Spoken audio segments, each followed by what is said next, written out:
کسی دانشور کا قول ہے کہ کسی لڑکے کو تعلیم دینے کا مطلب ہے ایک فرد کی اصلاح، اور لڑکی کو تعلیم دینے کا مطلب ہے پورے خاندان کی اصلاح۔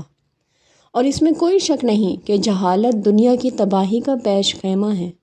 اسی جہالت کے ہاتھوں آئے دن کتنے ہی بسے بجائے گھر برباد ہو جاتے ہیں، اور اس بربادی میں 50% سے زائد عورت کا ہاتھ ہوتا ہے، خاص طور سے اس عورت کا ہاتھ جو جاہل ہیں، زیور تعلیم سے ناآشنا ہے اور اس کے ذہن کے دریچے روشن نہیں ہیں۔ ویسے تو تعلیم کے اصلاحی پہلو بہت سارے ہیں، مگر ہم یہاں صرف ایک پہلو پر روشنی ڈالتے ہیں۔ یہ ایک ایسا پہلو ہے جس کے بغیر نہ تو دوستی کے راستے ہموار رہ سکتے ہیں اور نہ ہی گھریلو تعلقات کے رشتے بحال رکھے جا سکتے ہیں، اور یہ پہلو ہے اپنی غلطی کا اعتراف۔ بظاہر یہ بڑا معمولی سا طریقہ ہے، مگر اس میں کوئی شک نہیں کہ یہ بڑے بڑے عذاب اور بڑی بڑی تباہیاں روک دیتا ہے۔ ویسے تو ہر انسان غلطی کا پتلا ہے، کوئی نہ کوئی غلطی اس سے سرزد ہو ہی جاتی ہے۔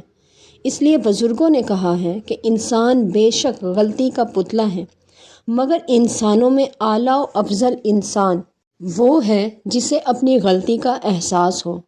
عام طور پر دیکھنے میں آتا ہے کہ تعلقات میں کشیدگی، معاملات میں بگاڑ یا گھریلو زندگی میں طلاق کی نوبت اسی معمولی سی غلطی کی وجہ سے آتی ہے، اور ایسا اسی وقت ممکن ہوتا ہے جب غلطی کا احساس ہونے کے باوجود ایک فریق دوسرے کے سامنے اپنی غلطی کا اعتراف کرتے ہوئے معذرت نہیں چاہتا۔ خاص طور سے وہ خواتین جو تعلیم کی روشنی سے فیضیاب نہیں ہوئی ہیں، اکثر خود اپنی ضد کا شکار ہو جاتی ہیں۔ بیوی کی شکل میں تو یہی ضد غلطی کر گزرنے کے باوجود اپنی غلطی تسلیم نہیں کرنے دیتی۔ اپنی غلطی پر معافی مانگنا تو جیسے اس کے لیے زہر ہے، چاہے جان چلی جائے مگر وہ آخری وقت تک قبول نہیں کرے گی کہ واقعی اس سے غلطی ہوئی ہے، کیونکہ اکثر جاہل خواتین دور اندیش نہیں ہوتی۔ وہ یہ نہیں جانتی کہ اس معمولی سی بات کے کیا بھیانک نتائج برآمد ہو سکتے ہیں، اس لیے اسے مستقبل میں اس کا خمیازہ تو بھگتنا ہی پڑے گا۔ حال ہی میں ہمارے ایک پڑھے لکھے دوست کا گھر اتنی سی بات پر برباد ہو گیا کہ ان کی غیر موجودگی میں ان کی بیگم فلم دیکھنے چلی گئیں۔ اتفاق سے وہ خود بھی پچھلی قطار میں بیٹھے فلم دیکھ رہے تھے کہ اچانک بیوی پر نظر پڑ گئی، مگر بیوی نے انہیں نہیں دیکھا۔ خیر، فلم دیکھنے کے بعد جب وہ گھومتے گھامتے کافی دیر بعد گھر پہنچے، پہلے تو بیوی سے ازراہ مذاق پوچھا کہ حضور کی تشریف آج کہاں گئی تھی جو ابھی تک کھانا تیار نہیں ہوا۔ بیوی یہ سوال سنتے ہی تلخ لہجے میں بولی، جاتی کہاں، اپنی اماں کو دیکھنے گئی تھی، بہت بیمار ہیں۔ اس سفید جھوٹ پر شوہر صاحب تل ملا کر رہ گئے، پھر بھی ضبط کرتے ہوئے بولے، اچھا تو ان کا جی بہلانے کے لیے فلم دکھانے گئی تھیں آپ؟ یہ سننا تھا کہ بیگم صاحبہ لگیں ٹسویں بہانے۔ ارے خدا کی مار، آنکھیں پھوٹ جائیں، جو فلم دیکھی ہو، شرم نہیں آتی میری ماں پر تہمت لگاتے ہوئے؟ جی بھر گیا ہے تو طلاق دے دو مجھے۔ اب بات ناقابل برداشت تھی، چنانچہ انہیں بے تحاشا غصہ آیا اور اسی وقت بیوی کو طلاق دے دی۔ حالانکہ اب ہمارے دوست بہت پشیمان ہیں، مگر بیوی نے طلاق کے بعد بھی اپنی غلطی کا اعتراف نہیں کیا۔ ہماری آنکھوں نے اپنے آس پاس ہی کئی گھر اسی ذرا سی بات پر تباہ و برباد ہوتے ہوئے دیکھے ہیں۔ کبھی بات طلاق پر ختم ہوئی تو کبھی موت پر۔ اسی سلسلے میں ہماری ایک عزیزہ کا واقعہ بھی بڑا عبرت انگیز ہے۔ وہ عزیزہ نہایت پاک باز اور وفا شعار خاتون ہیں۔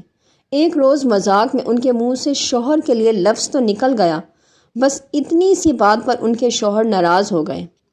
عزیزہ چونکہ اس وقت ناسمجھ تھیں، اس لیے یہ سمجھ ہی نہیں پائیں کہ وہ کیوں ناراض ہو گئے۔ نادانی میں وہ بھی روٹھ گئیں۔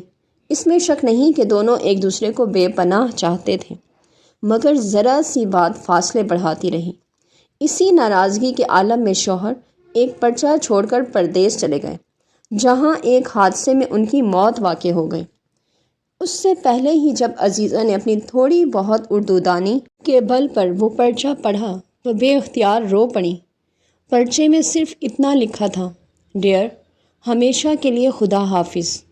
اگر تم بجائے روٹھنے کے صرف اتنا کہہ دیتی کہ مجھ سے غلطی ہوئی، معاف کر دیجئے، تو میں تمہیں دل سے لگا لیتا، مگر تم نے بہت دیر کر دی، اب زندگی میں کیا رکھا ہے۔ اس واقعے کو تقریباً 12 سال گزر چکے ہیں۔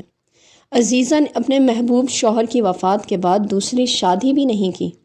آج بھی اپنی اسی ذرا سی غلطی پر وہ زاروں قطار روتی ہیں اور نمازیں پڑھ پڑھ کے اللہ سے اپنے شوہر کی روح کی تسکین کے لیے دعائیں مانگتی ہیں۔ اب یہ واقعہ سنانے کا مطلب یہ تھا کہ زندگی میں قدم قدم پر پیش آنے والی ان چھوٹی چھوٹی سی باتوں کو ہم قطعی غیر اہم نہ سمجھیں۔ اپنی غلطی پر معافی مانگنا نہ صرف فراخ دلی کی علامت ہے، بلکہ دوسرے کے دل میں اپنی عزت اور محبت کو مزید جگہ دینے کا ذریعہ بھی ہے۔ بعض پڑھی لکھی خواتین بھی اپنی غلطی کا اعتراف کرتے ہوئے شرماتی ہیں۔ انہیں یہ عادت چھوڑ دینی چاہیے، کیونکہ یہ بڑی مہلک عادت ہے۔ اس عادت سے تعلیم شرمسار ہوتی ہے۔ انفرادی اور اجتماعی طور پر کام کرنے کے درمیان ایک سمجھوتا ہوا کرتا ہے۔ بہت سی تلخیاں محض روزمرہ کی ناراضگیاں اور پیسے کے معاملات میں فیصلہ کرنے کے باعث پیدا ہوتی ہیں۔ شمائلہ اور شاہد کونسلر کے پاس اس لیے آئے کہ وہ دونوں ایک دوسرے کے روپیہ خرچ کرنے کے طریقہ کار سے پریشان تھے۔ دونوں ہی ایک دوسرے پر بہت زیادہ خرچ کرنے کا الزام لگاتے تھے، یا ایسی چیزیں خریدنے کا الزام عائد کرتے تھے جو غیر ضروری تھیں۔ جب وہ برسوں تک ایک دوسرے کو معاف نہ کر سکے تو وہ کونسلر کے دفتر میں ایک دوسرے کے مد مقابل بیٹھے تھے۔ اس قدر غصہ تھا کہ ان کے چہروں کے رنگ تبدیل ہو گئے، حتیٰ کہ وہ ایک دوسرے کی صورت دیکھنے کے روادار نہیں تھے۔ کونسلر کے سمجھانے بجھانے، زمانے کی اونچ نیچ سمجھانے کے بعد مہینوں میں جا کر کہیں وہ معاف کرنے اور تلخ یادوں کو فراموش کرنے کے قابل ہو پائے۔ انہوں نے ایک دوسرے کی جانب کچھ محبت محسوس کی اور اس طرح ان میں ایک دوسرے کو معاف کرنے کا جذبہ پیدا ہوا۔ اب شمائلہ اور شاہد اپنے خود ساختہ رویوں کے وجہ سے ایک دوسرے کو شکست دینے کے چکر میں اپنی ہی شکست خوردگی میں پھنستے چلے گئے۔ ایک دوسرے کو معاف نہ کرنے کی ہٹ نے انہیں نفرت، تکلیف اور انتقام کے لا حاصل بوجھ کے نیچے دبا دیا تھا۔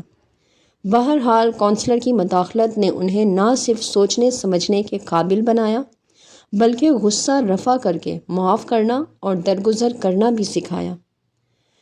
اپنے جیون ساتھی کو معاف کرنا ایک بہت مشکل کام ہے، جس کا انحصار اس بات پر ہوتا ہے کہ لغزش کس قدر سنگین قسم کی ہے۔ آیا وہ معافی ان کی تربیت کا حصہ رہی ہے؟ جب ناراضگیوں کی تعمیر برسوں سے کی جا رہی ہو تو ایک دوسرے کو معاف کرنا بہت مشکل ہو جاتا ہے، اور اس صورت میں اور بھی پیچیدگی پیدا ہو جاتی ہے جب دونوں جیون ساتھیوں کے درمیان اعتماد باقی ہی نہ رہا ہو۔ معافی کا بڑی حد تک انحصار شادی کو کامیاب بنانے کی اس آزمودہ اور سچے کلیہ پر ہے کہ دوسرے فرد کو، خواہ وہ مرد ہو یا عورت، بغیر تبدیل کیے دوبارہ قبول کرنے کی کوشش کرنا ہے۔ ایک ایسے شوہر کو معاف کرنا مشکل ہے جس نے کسی دوسری عورت سے تعلق قائم کر رکھا ہو اور اسے تسلیم کر لیا ہو، یا پھر وہ ایسا کرتے ہوئے پکڑا گیا ہو اور اپنے کیے پر شرمندہ ہو۔ ایسا کرنے سے شریک حیات کا فخر اور اعتماد اس قدر مجروح ہو جاتا ہے کہ اس معاملے کو تسلیم کرنے اور معاف کرنے کے لیے جس طاقت کی ضرورت ہے وہ اسے حاصل نہیں ہوتی، یا اس کا حصول مشکل ہو جاتا ہے۔ ایسی صورت میں حالات کا جائزہ لینے کی ضرورت ہوتی ہے کہ کیا ایسا پہلی بار ہوا ہے، یا اس اقدام کا سبب کیا تھا۔ شوہر اور دوسری عورت کے درمیان تعلق کی بنیاد کیا ہے اور وہ کس سطح پر ہے۔ غلطی کرنے والا شریک حیات کس قسم کی تبدیلیاں کرنے کے لیے راضی ہے کہ ایسا دوبارہ نہ ہو۔ یہ ممکن ہے کہ بے وفائی کے بعد شادی کا بندھن اور زیادہ مضبوط ہو جائے، مگر اس صورتحال تک پہنچنے کے لیے اعتماد، محبت اور بالآخر معافی کے لیے اپنے رویوں میں تبدیلی پیدا کرنا ضروری ہوتا ہے۔ اگر ملاپ کافی مضبوط قسم کا ہے تو وہ پہنچنے والی تکلیف کا مداوع ہو سکتا ہے۔ اس کے بجائے اگر جیون ساتھی شادی کو ختم کرنے کا فیصلہ کرتے ہیں تو ان کے پاس موقع ہوتا ہے کہ وہ سمجھوتا کر لیں اور طلاق سے درگزر کر لیں۔ معافی کا ہمیشہ یہ مطلب نہیں ہوتا کہ بالمشافہ سامنا کیا جائے اور اس کے بعد ہی مفاہمت ہو۔ سکون حاصل کرنے کے لیے یہ محض اندرونی معاملہ بھی ہو سکتا ہے۔ شادی کے معاملے میں کچھ صورتیں ایسی بھی ہوتی ہیں جو معافی مناسب نہیں ہوتی۔ ایک ایسا شوہر جو شراب خوری کرتا ہو، منشیات کا عادی ہو یا بیوی کو غلط قسم کے جنسی فعل کے لیے استعمال کرتا ہو، وہ معافی کا مستحق نہیں ہو سکتا۔ یہ بیمار ذہنیت کا رویہ ہے اور اس رویے میں تبدیلی کے لیے اس غلط رویے والے شوہر کو بہت کچھ کوشش کرنی پڑتی ہے جو تقریباً ممکن نہیں ہوتی۔ ایسی صورت میں صرف معافی کافی نہیں ہے اور ایسے ذہنی بیمار اور اخلاقی طور پر دیوالیہ مرد کے ساتھ تعلق وابستہ رکھنا یہ خاندان کو خطرے میں ڈالنے کے مترادف ہے۔ شادی کے بعد معافی کوئی آسان کام نہیں، یہ بہت اہم اور ضروری ہے۔ جب تک دونوں افراد درگزر معافی اور غصے کو پینے کا رویہ نہیں اپنائیں گے، اپنے ماحول کو پرسکون اور آسودہ نہیں رکھ سکتے۔ میاں بیوی کے تعلق کو فروغ حاصل ہو، بس یہی سوچ کار فرما رہنی چاہیے اور اسے پروان چڑھانے والے عوامل پر توجہ دی جائے، کیونکہ میاں بیوی خود ہی دو شخصیتیں نہیں ہوتی ہیں، بلکہ ان کے درمیان ایک ایسی ہستی بھی ملوث ہوتی ہے جسے بچے کہتے ہیں۔ بچوں کی تعمیری نشوونما اور اچھی تربیت کے لیے میاں بیوی کو ہر ممکن طریقے سے اپنے رویوں، مزاجوں اور طبیعتوں میں تبدیلیاں لانے اور قابو میں رکھنے کی ضرورت ہوتی ہے۔ اس کے بغیر ازدواجی زندگی اور گھریلو ماحول کبھی منفی حالات کا حاصل نہیں ہو سکتا۔